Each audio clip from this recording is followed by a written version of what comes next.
بسم اللہ الرحمن الرحیم۔ زکوٰۃ نہ دینے پر قارون کا انجام۔ حضرت ابن عباس رضی اللہ تعالیٰ عنہ ارشاد فرماتے ہیں کہ قارون حضرت موسیٰ علیہ السلام کی برادری سے تھا، ان کا چچا زاد بھائی تھا، دنیاوی علوم میں کافی ترقی کی تھی، حضرت موسیٰ علیہ السلام پر حسد کرتا تھا۔ حضرت موسیٰ علیہ السلام نے اس سے فرمایا، اللہ ذوالجلال نے مجھ کو تم سے زکوٰۃ وصول کرنے کے لیے حکم فرمایا ہے۔ اس نے زکوٰۃ دینے سے انکار کر دیا اور لوگوں سے کہنے لگا کہ موسیٰ علیہ السلام زکوٰۃ کے نام سے تمہارے مال کو کھانا چاہتا ہے، اس سے پہلے نماز کا حکم کیا تھا، تم نے برداشت کیا، اس نے اور احکام جاری کیے جس کو تم نے برداشت کیا، اب وہ تم کو زکوٰۃ کا حکم دیتا ہے، کیا اس کو بھی برداشت کرو گے؟ لوگوں نے کہا، ہم سے برداشت نہیں ہوتا، تم ہی کچھ تدبیر کرو۔ اس نے کہا، میں نے یہ سوچا ہے کہ کسی فاحشہ عورت کو اس بات پر راضی کیا جائے کہ وہ موسیٰ علیہ السلام پر تہمت لگائے کہ وہ مجھ سے زنا کرنا چاہتے ہیں، نعوذ باللہ۔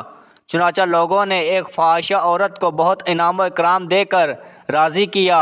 قارون حضرت موسیٰ علیہ السلام کے پاس گیا اور ان سے کہا، اللہ تعالیٰ نے جو احکام آپ کو دیے ہیں وہ احکام بنی اسرائیل کو جمع کر کے سنا دیجئے۔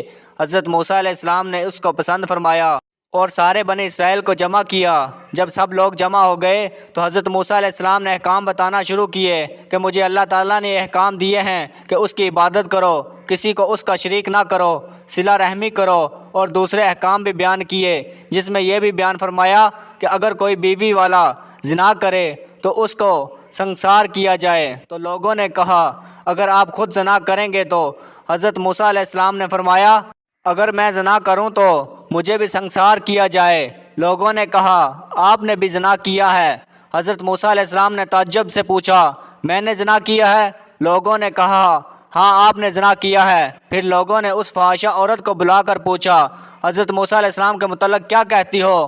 حضرت موسیٰ علیہ السلام نے بھی اس کو قسم دے کر کہا، تو کیا کہتی ہے؟ اس فاحشہ عورت نے کہا، جب آپ علیہ السلام قسم دیتے ہیں تو بات یہ ہے کہ ان لوگوں نے مجھ سے انعام کا وعدہ کیا ہے کہ میں آپ علیہ السلام پر تہمت لگاؤں۔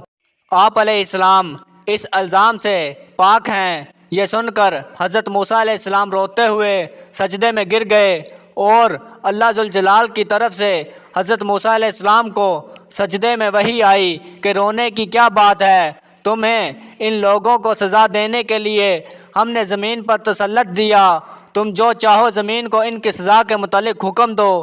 حضرت موسیٰ علیہ السلام نے سجدے سے سر اٹھایا اور زمین کو حکم دیا کہ ان لوگوں کو نگل جا۔ ایڑیوں تک نگل گئی۔ وہ سب عاجزی سے حضرت موسیٰ علیہ السلام کو پکارنے لگے۔ حضرت موسیٰ علیہ السلام نے پھر حکم دیا کہ ان کو دسا دے، حتیٰ کہ وہ گردن تک دس گئے۔ پھر وہ بہت زور سے حضرت موسیٰ علیہ السلام کو پکارنے لگے۔ حضرت موسیٰ علیہ السلام نے پھر زمین کو یہی حکم فرمایا کہ ان کو نگل جا۔ زمین سب کو نگل گئی۔ اس پر اللہ تعالیٰ کی طرف سے وحی آئی کہ اے موسیٰ، وہ تمہیں پکارتے رہے اور تم سے عاجزی کرتے رہے، میری عزت کی قسم وہ مجھے پکارتے اور مجھ سے دعا کرتے تو میں ان کی دعا ضرور قبول کرتا۔